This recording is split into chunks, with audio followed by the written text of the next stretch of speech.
The city of Perth lies on the River Tay and is susceptible to flooding. One of the earliest floods ever recorded is one which took place in the 13th century during the reign of William the Lion.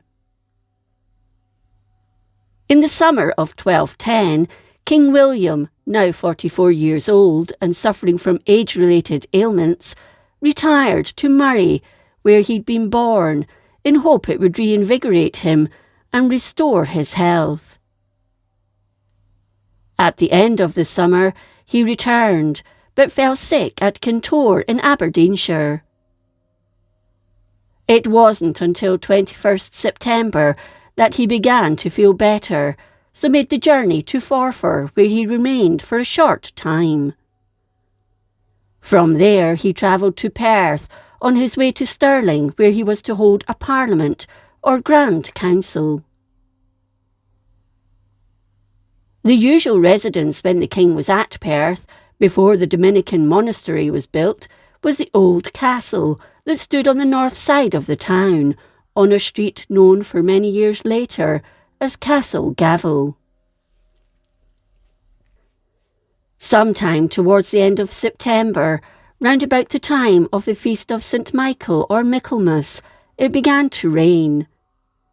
It turned out to be relentless and continued for a number of days, swelling the Tay and all the little burns and streams in the area until they burst their banks. The volume of water was increased further by the high tide, which was recorded to have happened on Monday, 4th October 1210, using the old calendar, between 18 minutes past 2 in the morning and 42 minutes past 2 in the afternoon. This calculation was made by a learned gentleman, but his name has been lost to history.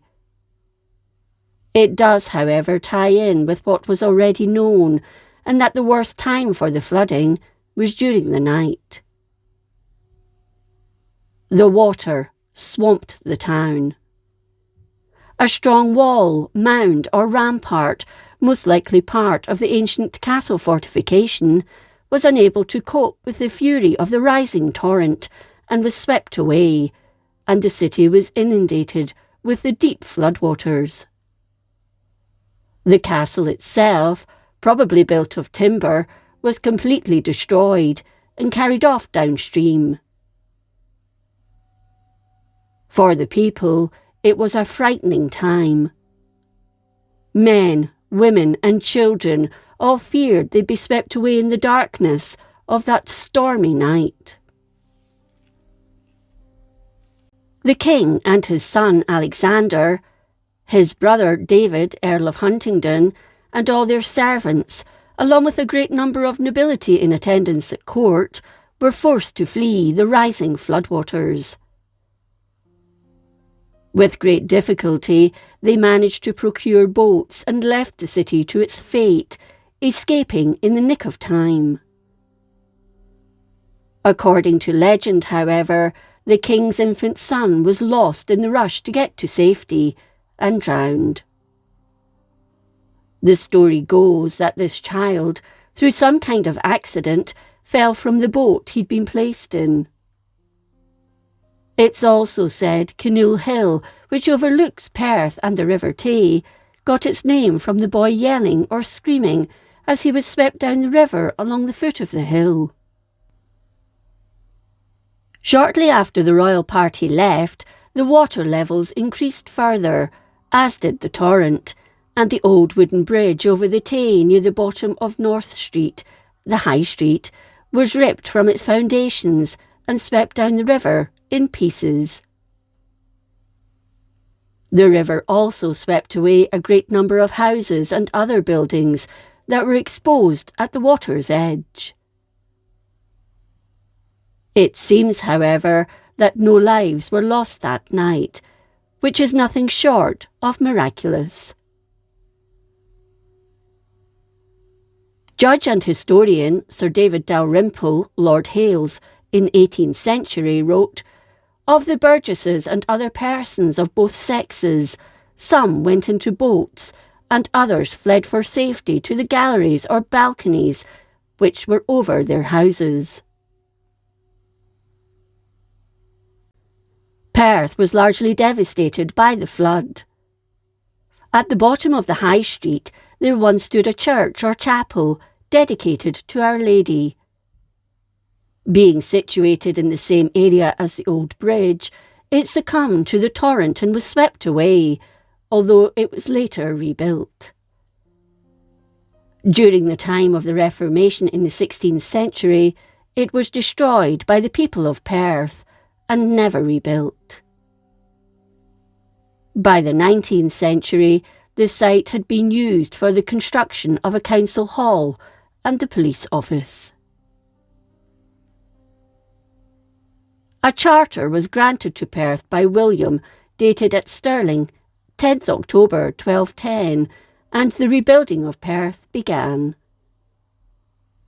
Houses and buildings were no longer constructed at the same level as the riverbed, which they had previously occupied.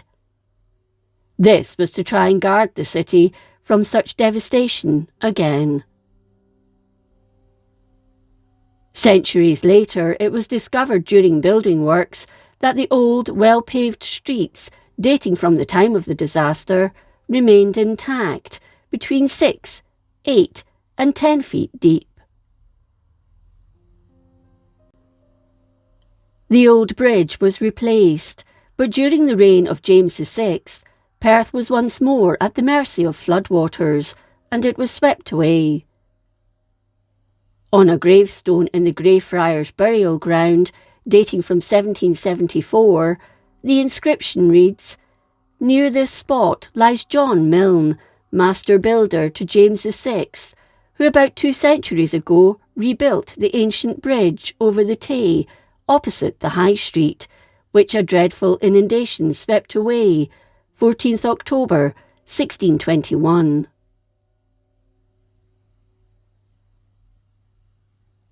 Although the flood of 1210 is notable, it wasn't the worst that the city has faced. Those of 1774 and 1814 were compounded by broken ice forming a dam below the Perth Bridge, and the flood of January 1993 caused widespread disruption and damage to the city. As recently as October 2023, Perth was inundated with floodwater due to the unseasonably wet weather, even though flood defences have been installed. The floodgates at the North Inch weren't closed in time to prevent properties being flooded out.